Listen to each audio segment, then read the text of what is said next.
Bab 4. Pembelahan sel.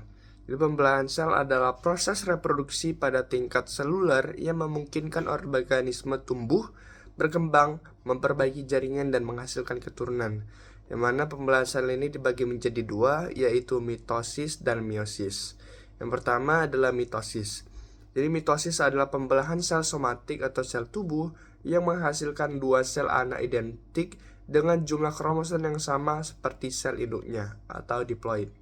Jadi tahapan-tahapan mitosis ini terdiri dari profase, yaitu kromosom mulai memadat, membran inti larut, dan benang spindel terbentuk. Kemudian ada metafase, yaitu kromosom berjajar di bidang ekuator sel. Lalu ada anafase, yaitu kromatid dari masing-masing kromosom ditarik ke kutub yang berlawanan. Lalu ada telofase, yaitu kromosom mulai terurai dan membran inti kembali terbentuk.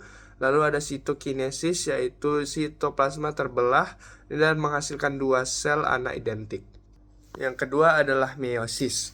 Meiosis adalah pembelahan sel yang terjadi pada sel kelamin atau gamet dan menghasilkan 4 sel anak dengan jumlah kromosom setengah dari induknya atau haploid.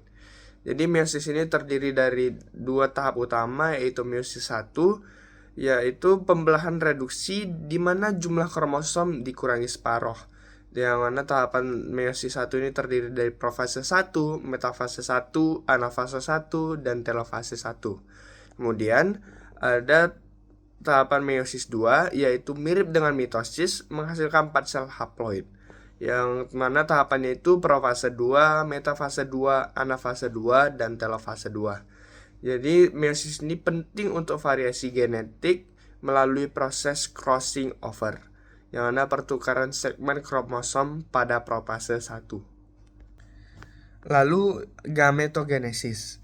Jadi gametogenesis ini adalah proses pembentukan gamet atau sel kelamin, yaitu sperma pada laki-laki dan ovum pada perempuan melalui meiosis.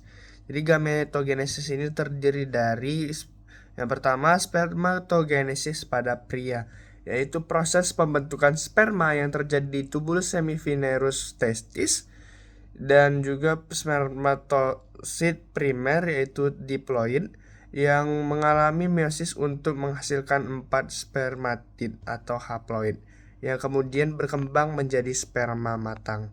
Lalu oogenesis pada wanita, yaitu proses pembentukan ovum yang terjadi di ovarium.